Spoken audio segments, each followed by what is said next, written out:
Abrir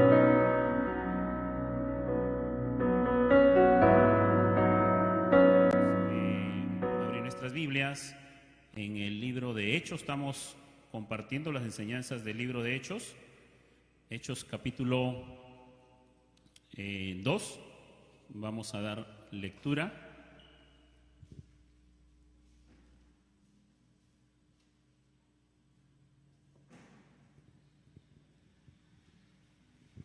Del versículo 40 en adelante.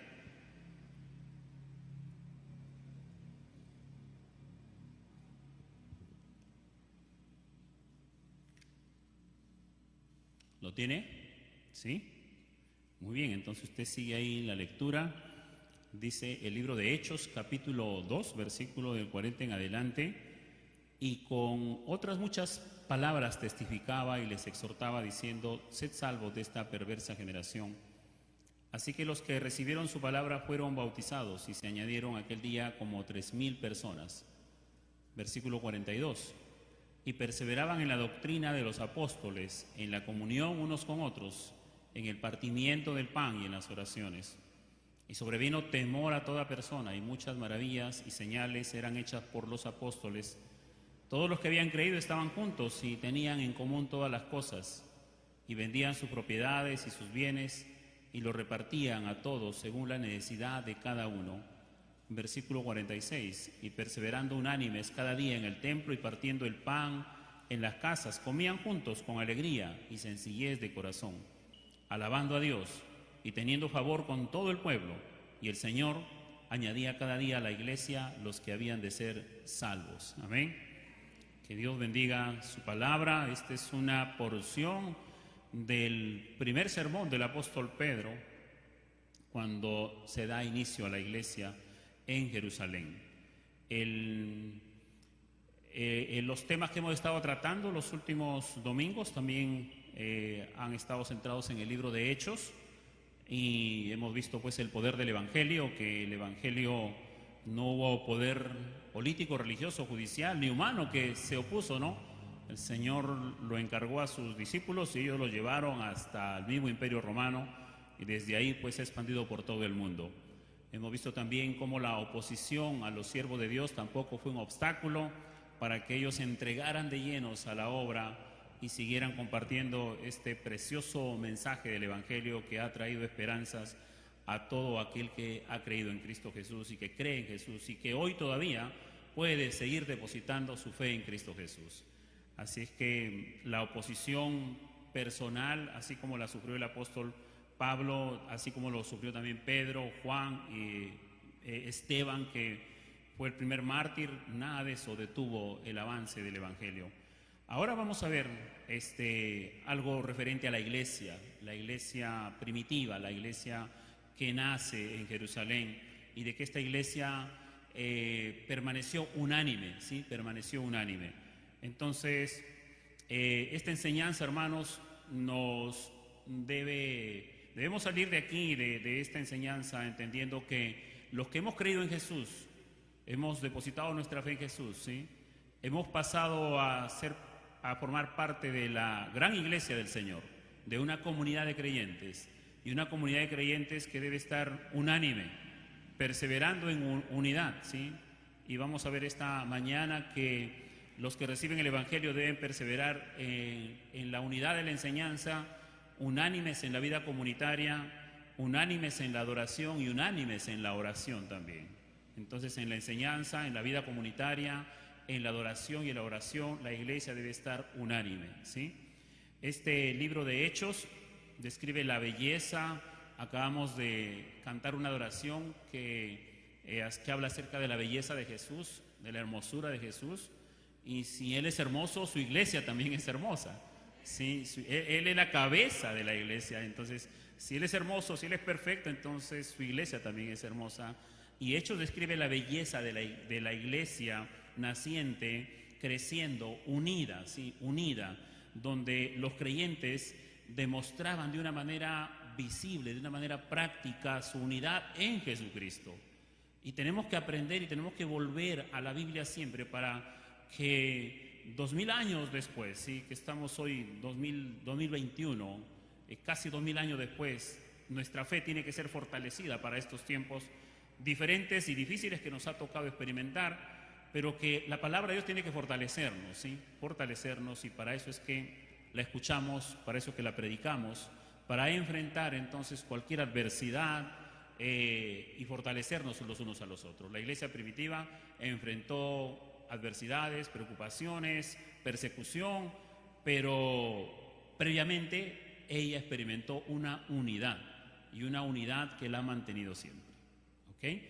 En la iglesia en Jerusalén, porque Pedro está predicando en Jerusalén, ¿sí? Esta iglesia la forman parte todos los judíos que creyeron en el mensaje de Pedro. Y lo que les he citado es la última porción de su mensaje, ¿sí? Pero cuando él comienza entonces dirigiéndose a los judíos, y después los nombra a todos como varones israelitas también, mencionando pues a la nación como tal. Y no todos aceptaron el mensaje de Pedro, ¿sí? Solamente algunos, pero los que lo aceptaron fueron como 3000 personas en ese primer discurso del apóstol Pedro, ¿sí? Por la predicación de este hombre lleno del Espíritu Santo de Dios, él con los otros discípulos y 120 hermanos más, en el día de Pentecostés recibieron el Espíritu Santo y fueron llenos por el Espíritu, y en ese momento Pedro da su primera predicación ahí en Jerusalén, y el público que tuvo Pedro fue un público internacional porque él estaba en Jerusalén predicando a los judíos que vivían en Jerusalén, pero ¿cuán perfectos son los planes de Dios? Dios tiene sus planes perfectamente establecidos, no se le escapa ni un día más ni un día menos. Su Hijo Jesucristo entregó su vida en la cruz en la Pascua judía, ¿sí? Se celebraban todos los años la Pascua como motivo de un cordero, un animalito que era sacrificado, pero Jesús le dio término a eso. Él mismo fue el Cordero de Dios que entregó su vida en la cruz para que nosotros seamos salvos, ¿sí?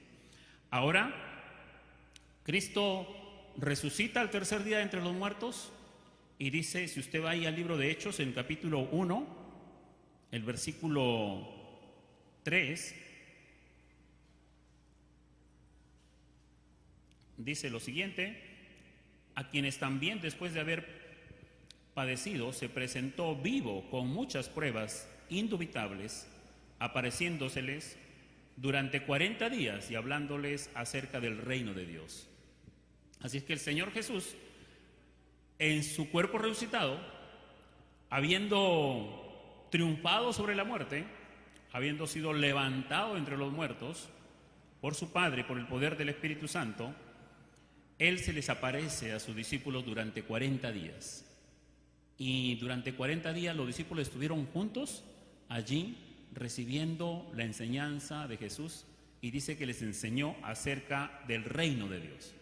40 días estuvieron allí aprendiendo día tras día acerca de todo lo que tenían que saber ellos acerca del reino de Dios. Después de este acontecimiento, entonces ellos estuvieron juntos, y dice la Escritura, usted lo puede seguir leyendo ahí, aunque ya hemos citado en otros domingos también el libro de Hechos, pero Jesús a todos ellos juntos les da el encargo en el versículo 7, y dice: no os toca a vosotros saber los tiempos o las sazones que el Padre puso en su sola potestad, pero recibiréis poder cuando haya venido sobre vosotros el Espíritu Santo, y me seréis testigos en Jerusalén, en toda Judea, en Samaria y hasta lo último de la tierra.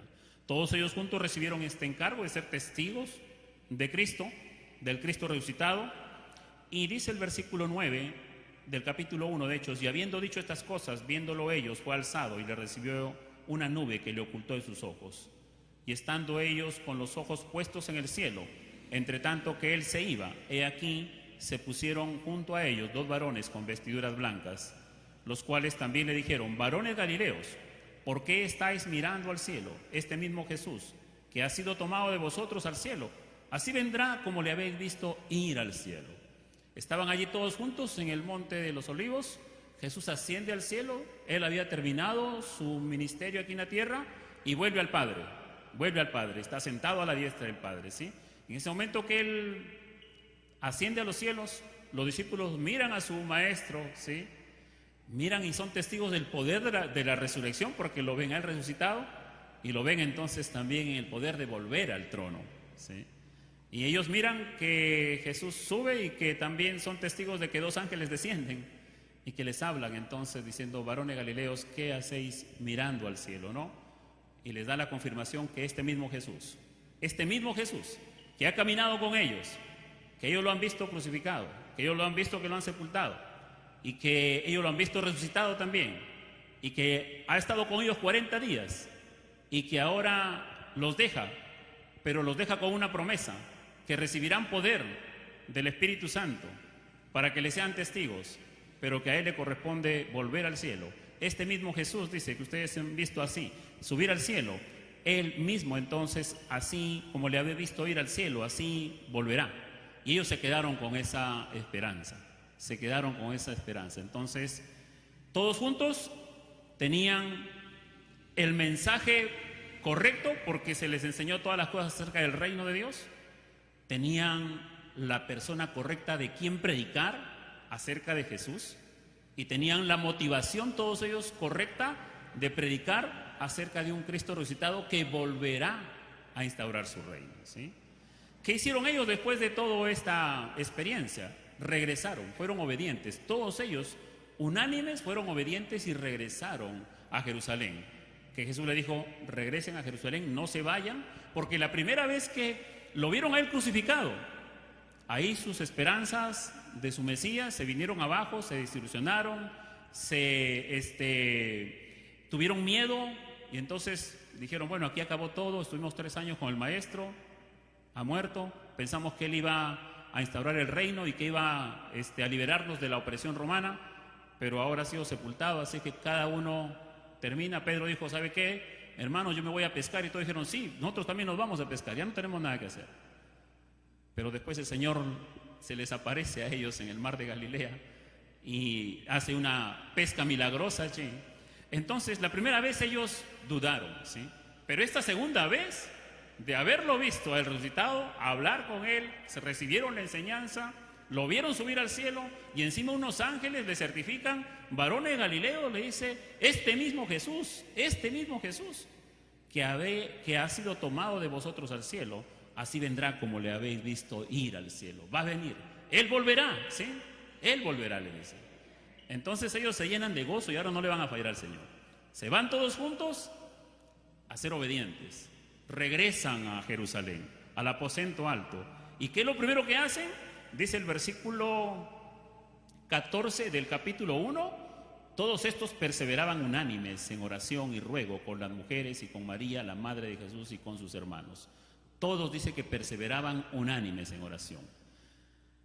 El capítulo 2 del versículo 1 dice lo siguiente: cuando llegó el día de Pentecostés, estaban todos unánimes juntos, dice, y ahí vino el Espíritu Santo sobre ellos, asentándose sobre cada uno de ellos, dice el versículo 3, el Espíritu Santo asentándose sobre cada uno de ellos. Y el versículo 4, después que el Espíritu Santo está en cada uno de ellos, son llenos después. El versículo 4 del capítulo 2 dice: y fueron todos llenos del Espíritu Santo y comenzaron a hablar en otras lenguas según el Espíritu les daba que hablasen, ¿no? En esa fiesta de Pentecostés, que era una celebración nacional, esta se celebraba 50 días después de la Pascua, y 40 días había estado Jesús predicando y anunciándole a sus discípulos acerca del reino. 40 días resucitado entonces en ese cuerpo glorioso, y al 40º día él asciende al cielo. Sus discípulos regresan a Jerusalén, y para la fiesta de Pentecostés faltan 10 días. La fiesta de Pentecostés se celebraba 50 días después de la Pascua. La de Pentecostés, la de las Pascuas eran fiestas nacionales. Así es que los judíos, por lo tanto los discípulos, antes de eso, por lo tanto los discípulos estuvieron 10 días unánimes orando, ¿sí? 10 días. 10 días estuvieron juntos orando con las esposas, las mujeres, entonces orando, porque ellos no querían fallarle al Señor, querían fortalecerse, ¿sí? Y orando al Señor, esperando que venga esa promesa de recibir poder. ¿Para qué? Para comenzar la tarea que su Mesías les había encargado, de ir y ser testigos en Jerusalén, en Judea, en Samaria y hasta lo último de la tierra. Así que estuvieron ellos ahí 10 días orando, ¿sí? 10 días perseverando en oración, unánimes, juntos.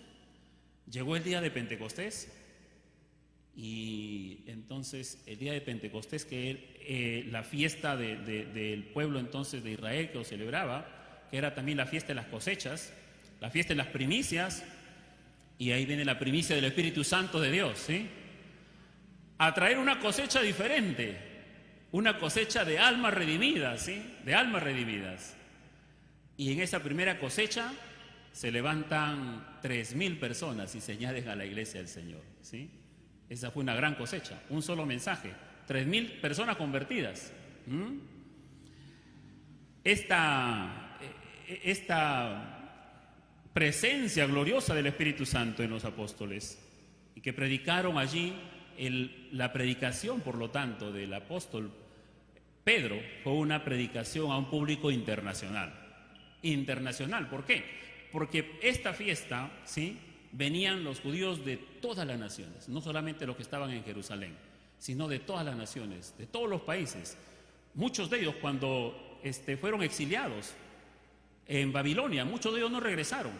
Algunos regresaron, otros se quedaron, vivieron ahí, hicieron su negocio, su vida, pero seguían siendo israelitas, seguían siendo judíos. Pero ellos entonces, cuando habían estas fiestas, todos venían. Así que Jerusalén estaba lleno de multitud de judíos de otras naciones, donde habían nacido inclusive en otros países, habían aprendido ese mismo idioma de esas naciones. Así es que las lenguas que habla aquí el libro de Hechos es el idioma, ¿sí? El idioma de estas personas de donde venían. Les hablaban en su propio idioma. Esto fue un milagro del Espíritu Santo, porque estos hombres, sin ninguna preparación previa, hablaron un idioma que ellos no conocían. Un idioma que entendían los otros, porque los otros decían entonces, ellos están hablando en nuestra propia lengua, en su propio idioma. Estas personas, de toda esta multitud, por eso dice el versículo 40, el apóstol Pablo redarguye a estas personas, el Espíritu Santo hace su obra, y los que reciben su palabra, entonces fueron bautizados y se añadieron aquel día como 3,000 personas. La iglesia en Jerusalén nace previamente a un momento de oración, en medio de la oración, porque estaban unánimes orando cuando estuvo Pentecostés y vino el Espíritu Santo, y es una iglesia que se mantiene unida orando, ¿sí? Unida en oración.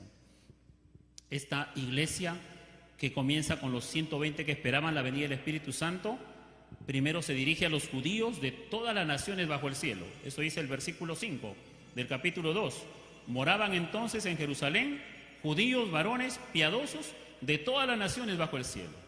Así que todos estos judíos de todas las naciones, de estos miles de judíos que habían venido de diferentes lugares, Dios agrega a su iglesia 3,000 personas.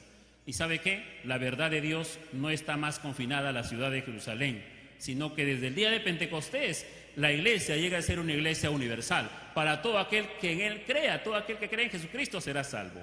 De esta manera entonces ya no se queda la promesa de Dios solamente en la tierra de Jerusalén, sino que se expande, se abre el evangelio, ¿sí? Estos judíos regresan a sus países, algunos, ¿sí? Y ahí comienzan también a anunciar el evangelio. El evangelio se abre a todas las naciones, porque ese fue el propósito de Dios desde que el hombre pecó, desde que el hombre cometió pecado. Desde Génesis 3:15 viene la promesa entonces para que el mundo sea salvo. La iglesia fue un movimiento que surgió después de la resurrección de Jesús, y Hechos indica claramente que no todos los que escucharon la palabra de Pedro creyeron, pero los que aceptaron su mensaje, el evangelio, fueron salvos y se bautizaron, ¿sí? Fueron salvos y se bautizaron. Antes de Pentecostés, el número de creyentes en Jesucristo alcanzaba un total de 120 personas. Pero a partir del derramamiento del Espíritu Santo, el Señor agregó 3,000 personas y después 5,000 personas. Y así, mis amados hermanos, el Señor ha venido agregando cada vez más y más personas y miles y millones de personas a su iglesia, ¿sí? A su iglesia, a su iglesia. No va a parar, porque es el poder del Evangelio, ¿sí? es poder de Dios para todo aquel que en Él cree, ¿sí? El Señor va a seguir agregando más y más personas, ¿sí?, a su iglesia, ¿sí? Somos la novia de Cristo. Entonces, mis amados hermanos, con este glorioso inicio, la iglesia asume ahora su propia identidad. ¿Identidad en quién? Identidad en Cristo, porque la iglesia es el cuerpo de Cristo, del cual Cristo es la cabeza. Entonces la iglesia asume una identidad, no una identidad étnica con Israel o en Israel, sino una identidad en Jesucristo, quien la compró por su propia sangre, ¿sí? Al bautizarse, los creyentes judíos siguieron ¿a quién? Siguieron a Jesucristo, ¿sí? Esto fue muy valiente de parte de ellos, muy valiente de parte de ellos, porque tuvieron que dejar sus costumbres, tuvieron que dejar todas su religión sobre la cual habían construido todo el judaísmo para seguir a Jesucristo, ¿sí? Y esto fue muy valiente de parte de ellos, porque al bautizarse ellos estaban declarando públicamente: ahora, ¿sí?, a partir de ahora, Cristo es mi Señor, ¿sí? Cristo es mi Señor. Y esto lo tuvieron entonces presente ellos, y tuvieron mucho que fortalecerse unos a otros, unidos, porque de esta manera se prepararon entonces para enfrentar el odio y la persecución de sus antiguos líderes religiosos, los de Sanedrín, los fariseos, los escribas. Pues muy valiente, hombres muy valientes, ¿no? No sé si les habrá pasado a ustedes, pero cuando uno viene de unas raíces muy aferradas al catolicismo y uno va y le comparte a la familia que uno entonces ahora va a bautizarse, uno va a congregar en una iglesia evangélica, a veces la familia, en lugar de alegrarse, entonces han puesto oposición, ¿verdad? ¿Sí? O no han mostrado un acuerdo, ¿no? Están en desacuerdo.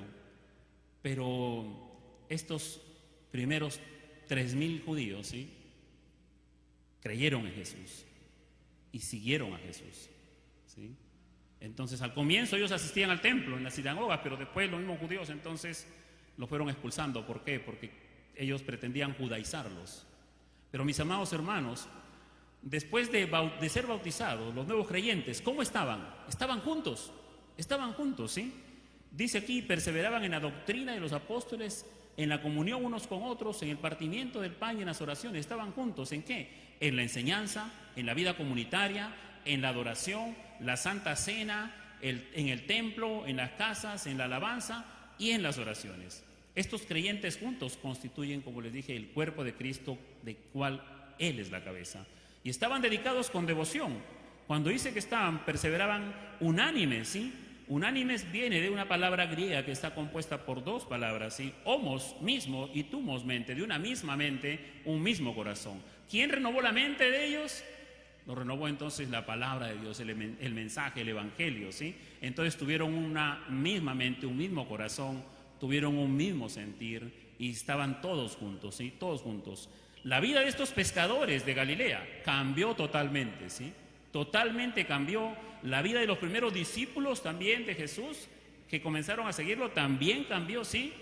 Ya más ellos no perseveraban en el pecado, ya no perseveraban más en la mentira, en el legalismo, en el egoísmo, en las vanidades, en los vicios de la vida. Entonces ya no más perseveraban en la vida pecaminosa.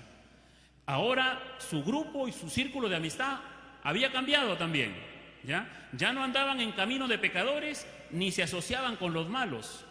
Ahora gozaban de un nuevo grupo de amistad. Ahora gozaban entonces de un grupo de amistad, pero más que una amistad, gozaban de hermanos en Cristo, ¿sí? Gozaban de un nuevo grupo que era la gran familia de Dios, que era la iglesia naciente, ¿sí? Gozaban de un nuevo grupo. Entonces Jesús a estos sus primeros discípulos los hizo miembros de su cuerpo, que es la iglesia del Dios viviente. Ahora perseveraban juntos a otros que también creían en Jesús, practicando un nuevo modelo de vida, ¿sí? Practicando una nueva forma de vida. Todos ellos estuvieron recibiendo junto la instrucción del Cristo resucitado, pero mis amados hermanos, miren lo que ellos tuvieron, qué cosa tuvieron lo mismo, ¿no? Todos ellos vieron a su Maestro resucitado, todos ellos entendieron lo mismo, el mensaje del reino de Dios. Todos ellos vieron lo mismo, la ascensión al cielo de Jesús, el poder de la resurrección, y escucharon la misma promesa de su maestro que él volverá. Entonces todos se dispusieron a obedecer lo mismo. Y todos entonces, mis hermanos, se dispusieron a hacer lo mismo, ¿sí? La iglesia nació bajo una bendición de la unidad. Unidos antes de la venida del Espíritu Santo, unidos durante la venida del Espíritu Santo y después se mantuvieron unidos, ¿sí? Perseveraban en la unidad, perseveraban en la unidad. Por esta unidad, Jesucristo había orado ya. En Juan capítulo 17, versículo 21 al 23, dice así el Evangelio. Juan capítulo 17, versículo 21 al 23 dice: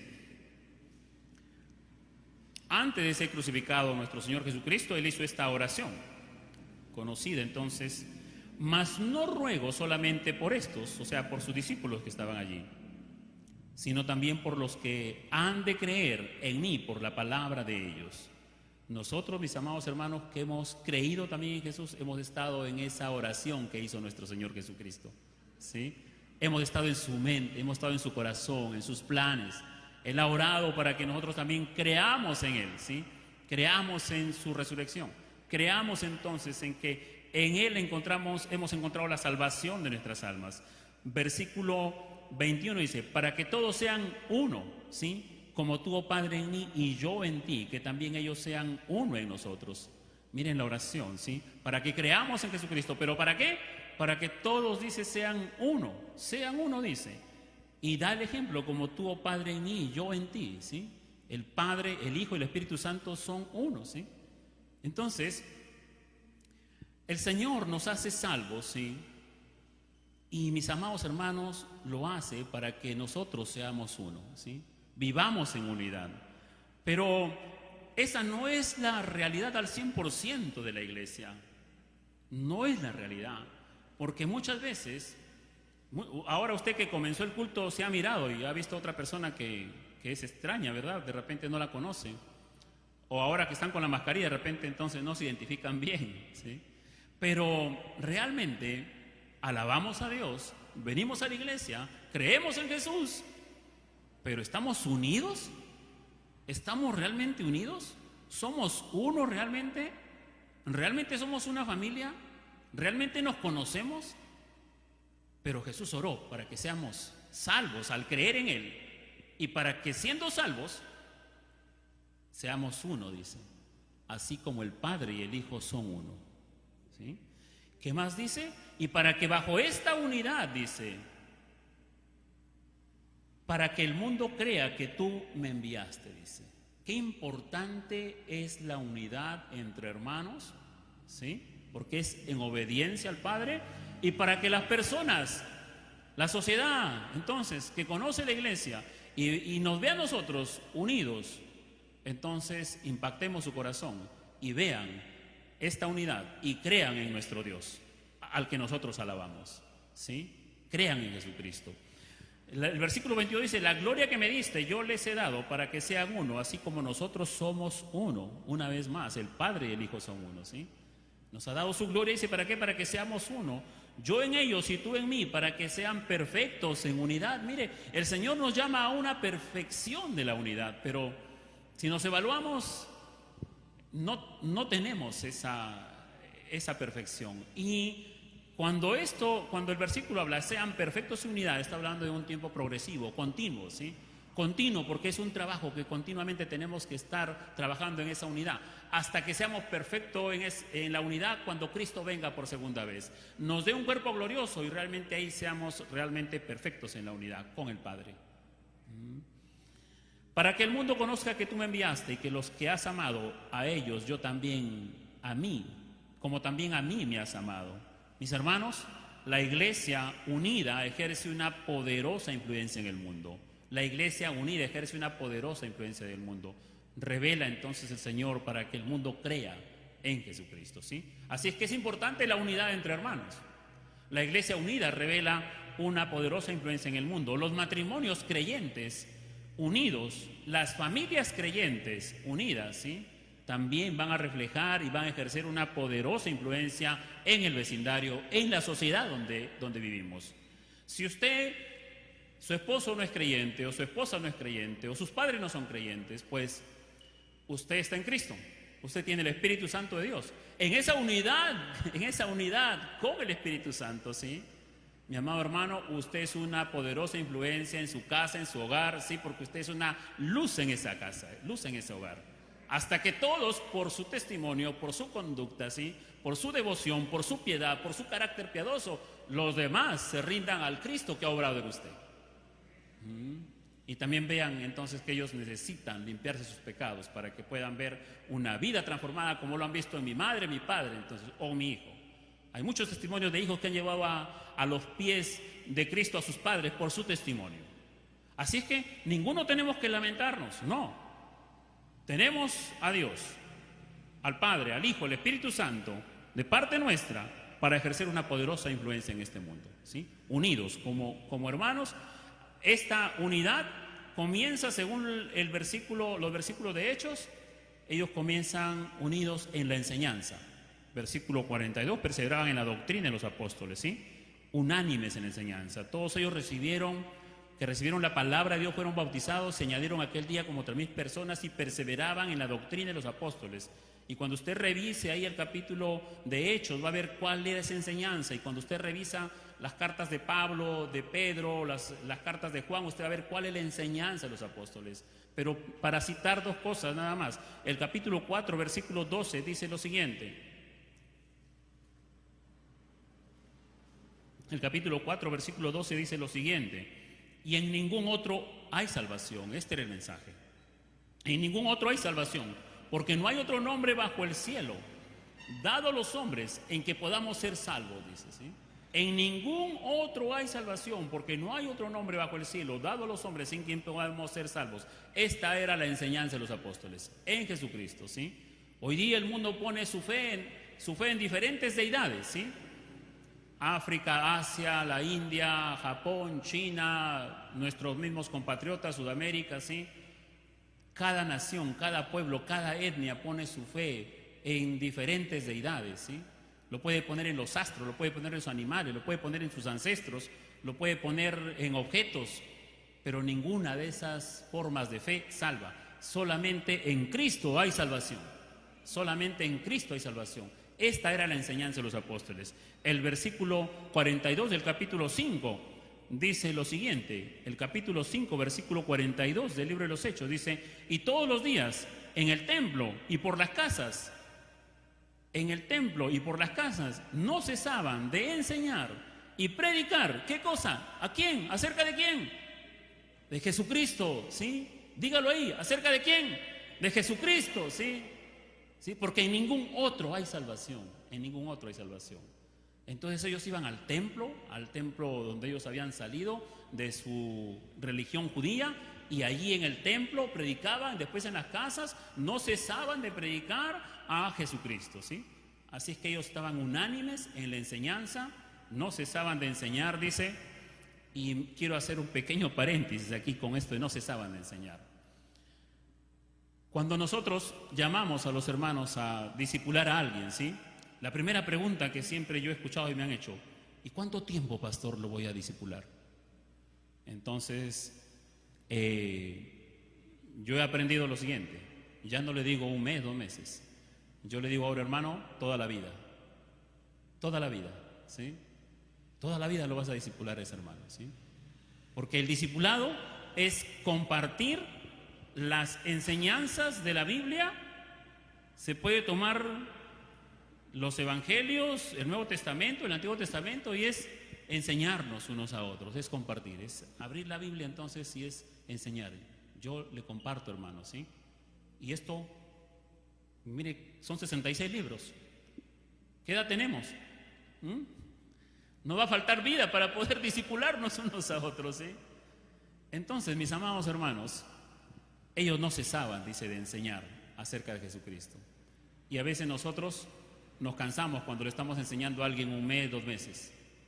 Y si te dicen, hermano, tienes que enseñarle toda la vida, entonces tú no aceptas ese llamado, ese ministerio, ¿sí? Pero mis amados hermanos, tenemos que aprender que debemos estar unánimes en la enseñanza, ¿sí? Compartiendo la palabra de Dios, compartiendo versículo a versículo, ¿sí? Entre hermanos, como hermanos que somos. Ahora, no solamente estaban unánimes en la enseñanza, sino también en la vida comunitaria. El capítulo 4 el versículo 32 dice lo siguiente: y la multitud, ya no se podían contar, y la multitud, ¿sí? 120, 3,000, 5,000, seguían aumentando, ya era una multitud ya, era la obra poderosa del Evangelio, ¿sí? Y la multitud de los que habían creído era de un corazón y un alma, y ninguno decía ser suyo propio nada de lo que poseía, sino que tenían todas las cosas en común, tenían todas las cosas. Un hermoso cuadro de la extraordinaria unidad en la iglesia primitiva, ¿sí? Que a pesar de la oposición, porque aquí esto venía después del encarcelamiento de Pedro y Juan, ¿sí? Este episodio vino después del encarcelamiento. A pesar de la oposición, ¿sí? Los creyentes dan un gran ejemplo de unidad, no solamente en la enseñanza, sino también en la vida comunitaria, ¿sí? Con la disposición para ayudarse unos a otros, ¿sí? Unos a otros. Ninguno decía ser el versículo del capítulo 2, si ustedes regresan al capítulo 2, el versículo 44, dice: todos los que habían creído estaban juntos y tenían en común todas las cosas, y vendían sus propiedades y sus bienes y lo repartían a todos según la necesidad de cada uno, ¿sí? Entonces ellos fueron llamados a compartir, a que si había un hermano que estaba necesitado y habían otros hermanos que tenían con qué ayudar, llegaron al punto de vender sus propiedades y después distribuirlo entre los pobres. Esto es un hecho entonces que no es universal para la iglesia, pero sí aprendemos de aquí un principio universal de que tenemos que ayudarnos unos a otros, ¿sí? Ayudarnos unos a otros. Estamos unidos en la enseñanza y producto de la enseñanza del Evangelio debe producir una unidad para ayudarnos unos a otros, para ver nuestras necesidades, preocuparnos por el cuidado entre hermanos, ¿sí? No es correcto separarse de los demás creyentes, ¿sí? No es correcto ocuparse solamente de nuestros propios problemas, intereses o disfrutar nuestra propia comodidad. Eso no es correcto a los ojos de Dios. Como miembros de la familia espiritual de Dios, tenemos la responsabilidad de ayudar a nuestros hermanos en todo lo que sea posible, Y yo doy gracias a Dios porque el año pasado hemos podido evidenciar el amor que hay en la iglesia. Agradezco a todos los hermanos que de su mesa, de su provisión que tenían, han podido traer algo aquí a la iglesia. Y aquí se ha sumado, eso se ha multiplicado y hemos podido darle a un hermano 1 kilo de arroz, 1 kilo de papa, unas menestras o una ofrenda, hermano. Acá tiene para que usted tenga para su familia, porque no queríamos ver a ninguno que esté de hambre, a ninguno. Entonces el Señor de esa manera se glorifica y de esa manera Dios se goza. Ahí es donde Él manda bendición, Él manda sus bendiciones. Cuando hay una iglesia que está unida no solamente para la edificación nada más del conocimiento bíblico, sino unida en la forma práctica de su comunión, ¿sí? Entonces yo quiero invitar a los hermanos a hacer algo diferente. Nosotros aquí en la iglesia tenemos cada primer domingo el kilo de amor, pero yo quiero pedirle a la iglesia que todos los domingos mostremos el amor práctico, que todos los domingos traigamos algo aquí a la iglesia. El año pasado en algunas cosas nos hemos visto limitados porque no estábamos preparados para esto. Entonces tenemos que aprender la lección. Ahora todos los domingos debemos traer algo aquí a la iglesia para hacer un almacén, tener una provisión, que si ahora este año vienen cosas difíciles, podamos llamar a los hermanos: hermano, acá tienes para tu desayuno, para tu almuerzo, ¿sí? No te vamos a dejar, no te vamos a abandonar. ¿Por qué? Porque somos uno en Cristo, ¿sí? Somos una familia.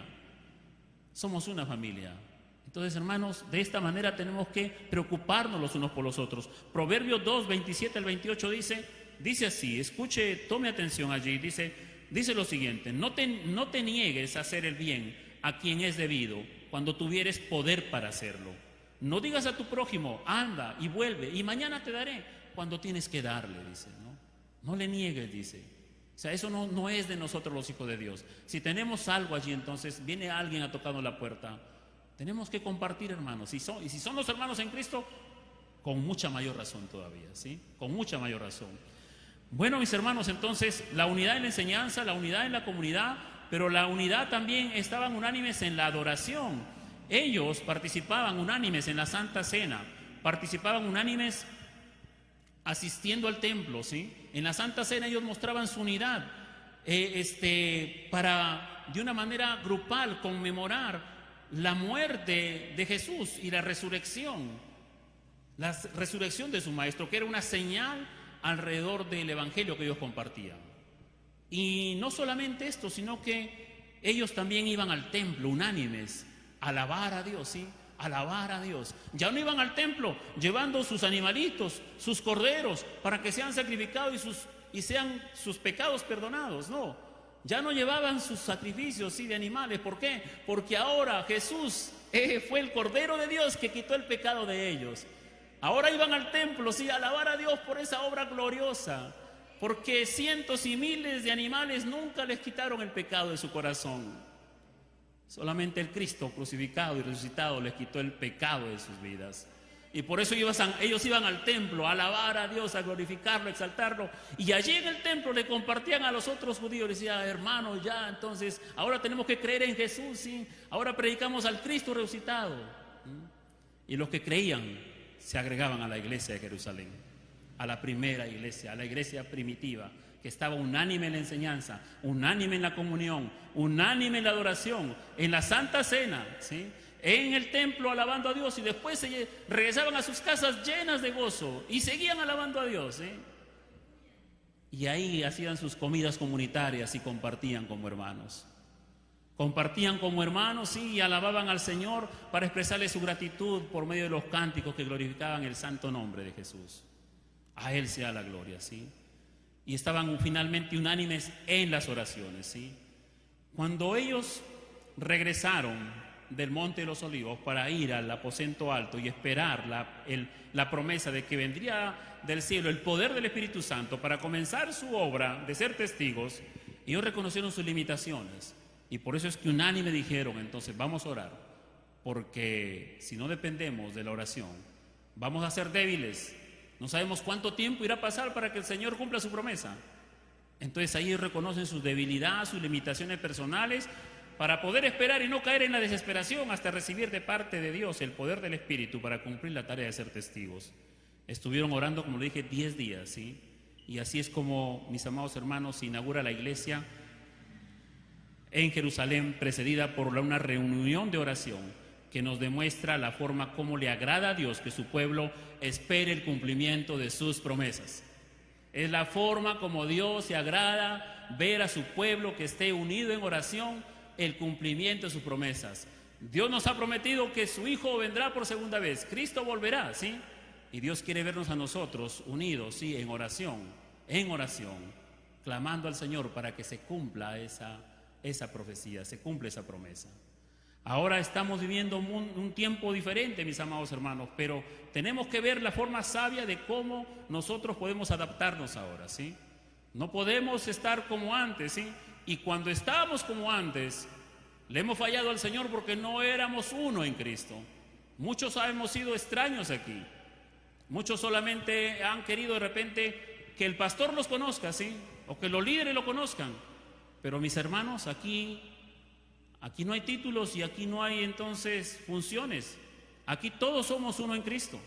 Todos somos uno en Cristo. La preocupación debe ser por cada hermano, por cada hermana, entre todos, ser uno en Cristo, ser como hermanos, conocernos, ¿sí? No solamente es buscar conocer a la autoridad que está al frente, sino conocer al hermano, quién es, cómo te llamas, ¿sí? ¿Has recibido a Cristo? Sí, entonces gozarse, llamarse, preocuparse. Hoy el Señor nos está enseñando que nosotros no hemos valorado ese privilegio que hemos tenido para guardar esa unidad. Y hemos venido, hemos alabado y nos hemos retirado. Al siguiente domingo hemos regresado, pero como extraños, ¿sí? O un grupito nada más se conoce, o un grupito nada más, ¿sí? Yo estoy en muchos grupos de WhatsApp, de los diferentes grupos de la iglesia. Me doy cuenta muchas veces de cómo a veces hay hermanos que pertenecen a grupos tan pequeños y ni siquiera a veces mandan un saludo de cortesía, siendo hermanos que están ejerciendo ministerios. Yo me pregunto entonces, ¿conocerá acerca de la comunión que debe haber como hermanos? La unidad. A veces uno se preocupa solamente por su ministerio, pero el Señor no nos dice que nos preocupemos solamente por nuestro ministerio, sino por todos los que hemos recibido a Cristo Jesús, porque Él oró por nuestra unidad, de que todos seamos uno, no solamente el ministerio tal sea uno nada más. Y después, no conozco, no sé, no lo saludo, no lo llamo, no me interesa, no me preocupo, no sé nada. Qué tremendo pecado, porque todos somos hijos de Dios, comprados por una misma sangre.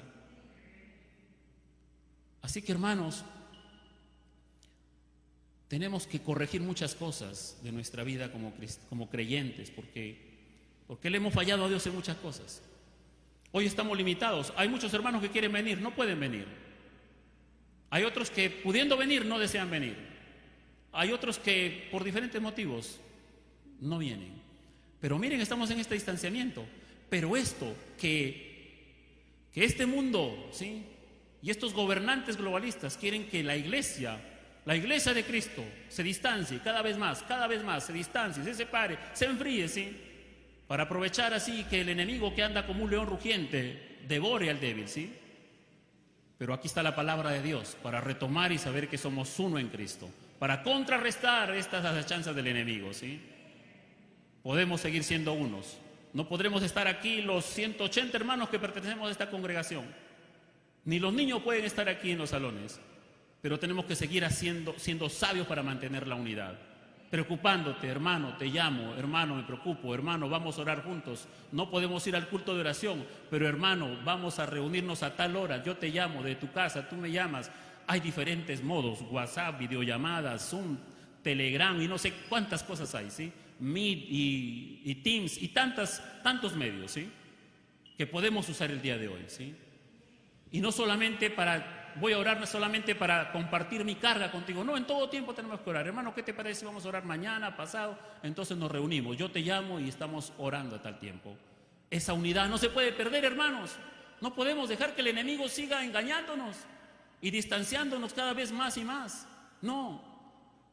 Sino que tenemos que recuperar todo eso, sí. La palabra de Dios nos invita a nosotros a poder saber que somos uno en Cristo, ¿sí?, para alabarlo al Señor, para adorarlo, para seguir aprendiendo, ¿sí?, y para seguir dependiendo de Él, y para seguir esperando sus promesas,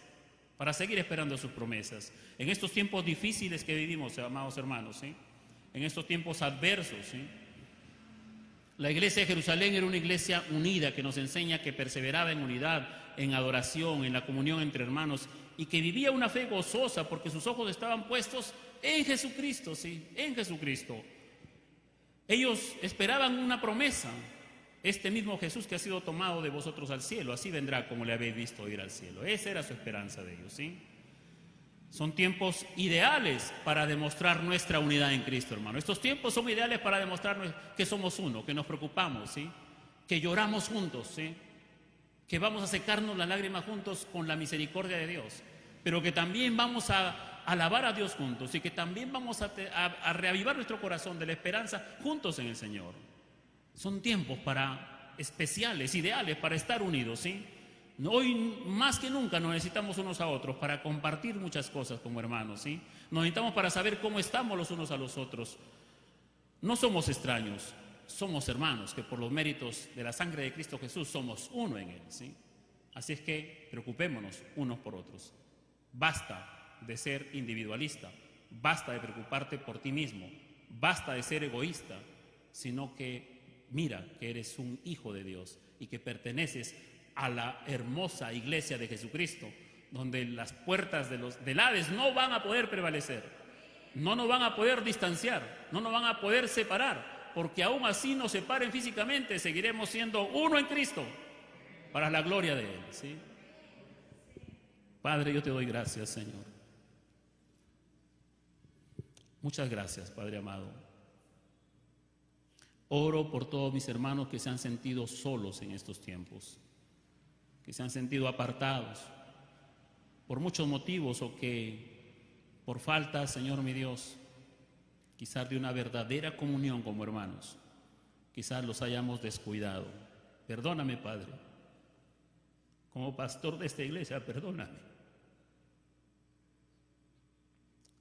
Pero aquí está tu palabra, Señor, que estos tiempos difíciles no nos van a separar, no nos van a distanciar, sino que nos mantendremos unidos, Señor mi Dios, porque somos uno en Cristo, somos el cuerpo de Cristo, somos la novia de Cristo, somos la iglesia hermosa de Cristo Jesús.